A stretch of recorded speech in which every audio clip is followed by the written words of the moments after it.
Bienvenue à tous dans ce nouveau Deep Dive. On va se pencher aujourd'hui sur l'assassinat de JFK.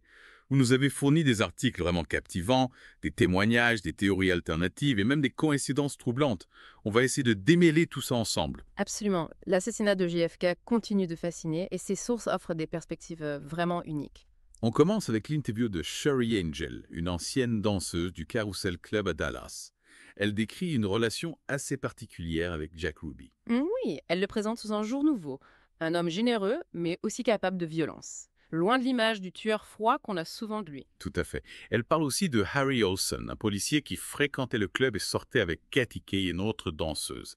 Et ce qui est intéressant, c'est qu'elle mentionne l'existence de pots de vin, la fameuse payola, versée par le club à la police. Ouais, oui.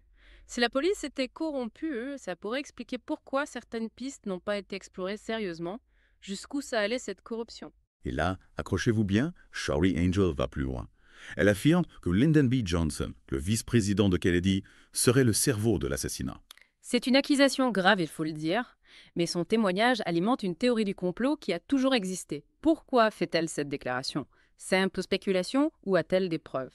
Elle mentionne une rencontre entre Jack Ruby et Lyndon Johnson à l'hôtel Adolphus, quelques mois avant l'assassinat. Si cette rencontre a eu lieu, ça pourrait remettre en cause la version officielle. Oui, complètement.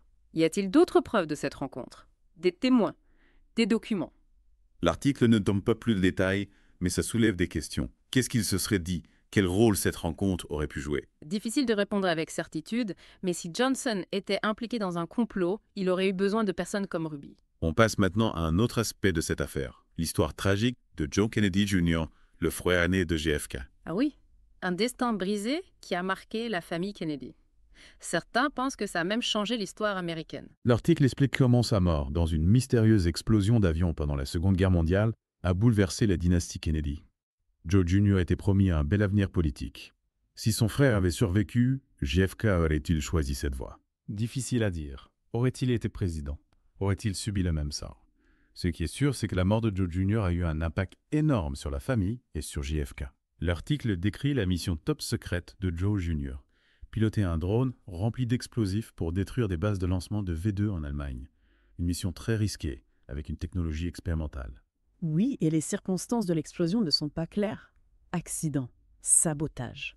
Et il est intéressant de noter que l'avion était chargé d'énormément d'explosifs, une technologie révolutionnaire mais très dangereuse. Il y a aussi le récit d'un témoin oculaire, un pilote qui volait à proximité. Il décrit une scène terrifiante, l'avion qui explose en plein vol, sans aucun signe avant-coureur. Ce témoignage est crucial. Il sème le doute sur la version de l'accident. Si c'était un problème technique, il y aurait eu des signes avant-coureurs. Et si on reliait ça à l'assassinat de JFK, est-il possible que les Kennedy aient été ciblés bien avant Dallas? C'est une hypothèse intéressante. Certains pensent que la famille était maudite, d'autres qu'elle avait des ennemis puissants.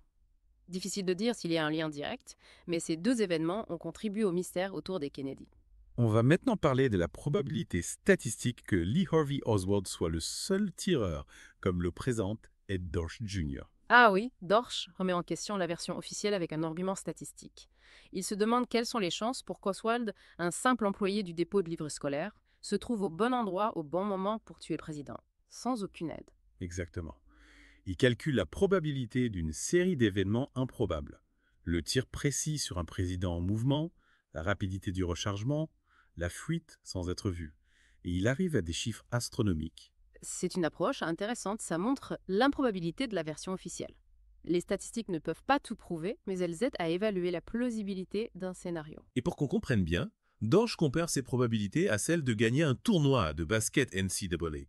Il montre qu'il est plus probable de gagner un tel tournoi que d'être un tireur solitaire comme Oswald et de réussir. C'est une analogie percutante. Il faut imaginer tous les facteurs qui doivent s'aligner parfaitement. La précision, le rechargement, l'absence de témoins. Pour Dorsch, la version officielle est difficile à croire. Et l'article souligne le manque de preuves qu'Oswald connaissait l'itinéraire du cortège. Si c'est le seul tireur, comment savait-il que le cortège passerait devant sa fenêtre? C'est une question cruciale.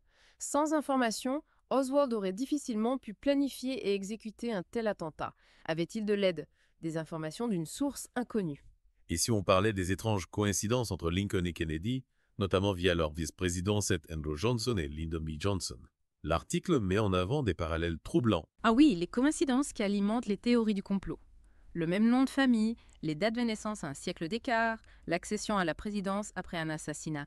Difficile de ne pas être troublé. C'est vrai. L'article souligne aussi d'autres similarités. Les présidences controversées, la gestion des crises. Et les accusations d'implication dans la mort de leurs prédécesseurs. C'est comme si l'histoire se répétait. L'article relie ces coïncidences à la commission Warren, créée pour enquêter sur l'assassinat de JFK, comme la commission après la mort de Lincoln. Avons-nous appris de nos erreurs? Bonne question. Avons-nous tiré les leçons du passé? L'article suggère que la commission Warren, comme celle sur Lincoln, a peut-être voulu étouffer la vérité. C'est une accusation grave, mais qui mérite réflexion. Ces commissions ont peut-être privilégié la stabilité du pays plutôt que la vérité. Oui, il faut se rappeler le contexte politique et social. La mort d'un président est traumatisante, les autorités veulent rassurer, éviter la panique. On passe au témoignage du professeur James Fetzer. Il se souvient d'avoir appris l'assassinat sur un navire de la marine à Taïwan. Un témoignage poignant qui montre l'impact mondial de l'événement. L'article parle de son parcours. D'abord sceptique, il est devenu un chercheur important sur l'assassinat. Ça montre la complexité du sujet. Ce qui est intéressant, c'est qu'au début, Fetzer croyait à la version officielle. Mais en creusant, il a commencé à douter, à voir des incohérences. Oui, et il est devenu très critique envers la commission Warren. Il pointe les incohérences des preuves, le manque de fiabilité des conclusions, les liens troubles Oswald avec les services secrets. Tout ça alimente les théories du complot. Fetzer a passé des années à analyser les preuves, interroger des témoins, reconstituer le puzzle. Et il conclut qu'il y a eu complot. Pour lui, Oswald était un pion, manipulé. Ces conclusions sont controversées. Certains le voient comme un complotiste, d'autres comme un chercheur courageux qui ose défier les versions officielles. Avant de conclure cette première partie, regardons le récit de William Law. Il a interviewé des témoins clés de l'autopsie de JFK à Bethesda. Des gens présents lors de l'examen du corps avec des souvenirs précis. Des témoignages précieux qui éclairent les zones d'ombre. Law a des informations fascinantes, parfois troublantes, qui remettent en question la version officielle, notamment sur les blessures. L'article mentionne des détails troublants. Le sac mortuaire, la blessure à la tête, les incohérences des rapports. Des éléments qui renforcent les doutes et alimentent les théories du complot. Pour Law, il y a eu complot, et la vérité sur la mort de JFK reste à découvrir. Oui, c'est ça, chaque nouvelle information peut tout changer.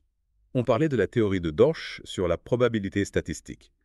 C'est assez incroyable, si Oswald n'avait aucune info, comment pouvait-il savoir que le cortège passerait juste devant lui? Oui, l'argument est intéressant. Comparer les chances de Oswald à celles de gagner un tournoi de basket NCAA, c'est une image forte pour montrer l'improbabilité de la chose. Exactement. Le tireur solitaire, ça implique un concours de circonstances énorme. Surtout qu'Oswald n'avait pas l'itinéraire officiel avant le jour J. Tout à fait, ça soulève des questions énormes. Si Oswald n'est pas le tireur ou s'il n'était pas seul, qui d'autre? Et pourquoi? Et là, on entre dans le domaine des théories du complot. La mafia, la CIA, même Lyndon B. Johnson. Chaque théorie a ses arguments, ses faiblesses.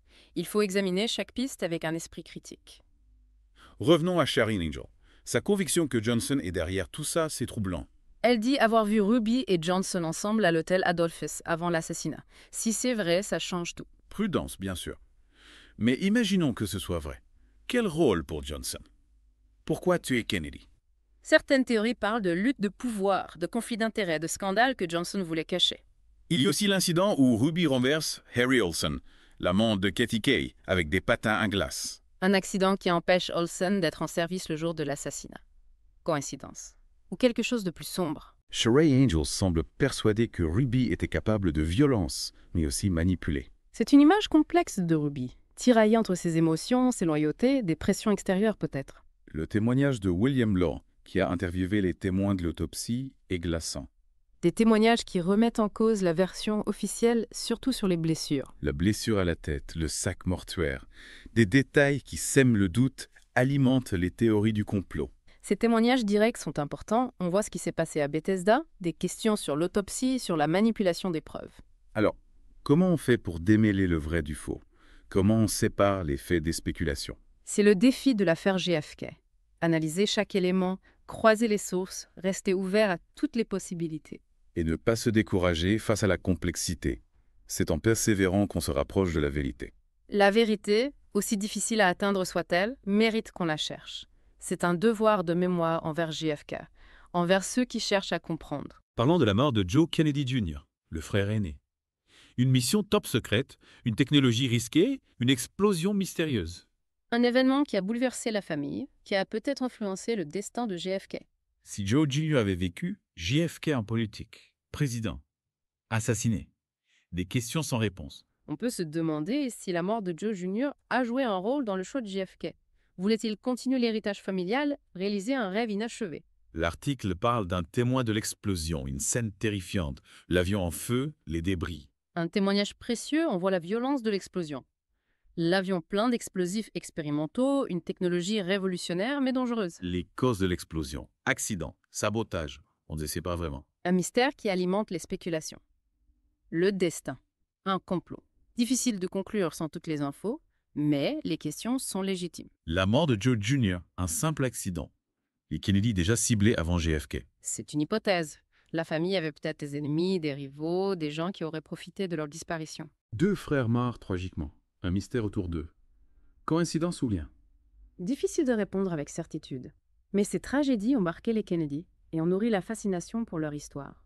On dirait un scénario, tout fait ces coïncidences entre Lincoln et Kennedy. Le même nom de famille pour les vice-présidents, un siècle d'écart entre leur date de naissance et les 2 présidents assassinés. Ces coïncidences ont marqué les esprits, c'est clair. Il y a des parallèles troublants. L'article parle aussi de leur présidence compliquée, de la gestion de crises importantes. Sans oublier les accusations d'implication dans la mort de leurs prédécesseurs, même si c'est souvent basé sur des rumeurs, ça ajoute au mystère. On a l'impression que l'histoire se répète. L'article fait le lien avec la commission Warren pour JFK et la commission après Lincoln. Est-ce qu'on apprend de nos erreurs? La grande question. Est-ce que ces commissions ont vraiment trouvé la vérité? Ou est-ce qu'elles ont protégé des intérêts, une certaine version des faits? L'article suggère que la commission Warren, comme celle sur Lincoln, a peut-être caché des choses, des pistes gênantes. Cherchait-il vraiment la vérité? Il faut se rappeler le contexte politique et social de l'époque. Après un assassinat, on vit de la stabilité des réponses rapides. La vérité absolue, c'est secondaire. Avant de finir, parlons du témoignage de William Lowe. Il a interviewé des témoins clés de l'autopsie de JFK et il a des infos qui contredisent la version officielle. Des témoignages précieux, ça nous donne une autre vision des choses après l'assassinat. Ça pose des questions sur l'autopsie, sur la manipulation possible des preuves. Il parle d'incohérences dans les rapports médicaux, de détails troublants sur le corps de JFK, de quoi alimenter les théories du complot. Il faut prendre ces témoignages au sérieux. Les analyser sans tomber dans la paranoïa. La vérité est souvent entre la version officielle et les théories les plus folles. Alors, après tout ça, vous en pensez quoi? Qui a tué JFK? La question à $1 million. Après tout ce qu'on a vu, l'affaire JFK est loin d'être résolue. Trop de zones d'ombre, trop de questions sans réponse. On a ouvert une boîte de Pandore. Oswald était-il vraiment seul? Y a-t-il eu complot? Qui était derrière tout ça? La mafia, la CIA, le gouvernement. On ne saura peut-être jamais la vérité. Mais l'assassinat de JFK a marqué l'Amérique et le monde. La confiance dans les institutions a été ébranlée. Les théories du complot se sont multipliées. Ce qui est fascinant, c'est que plus on explore cette affaire, plus on voit sa complexité. Chaque nouvelle info amène de nouvelles questions. Une vraie énigme. L'affaire JFK nous rappelle que l'histoire n'est pas toujours simple. C'est un puzzle complexe, avec des pièces manquantes. C'est à chacun de reconstituer ce puzzle et de se forger sa propre opinion. On espère que ce deep dive vous a donné envie d'en savoir plus. Continuez vos recherches, consultez les sources et faites-vous votre propre idée. L'histoire est entre vos mains. Menez l'enquête. Merci de nous avoir suivis dans cette plongée au cœur de l'affaire JFK. À bientôt pour un nouveau deep dive.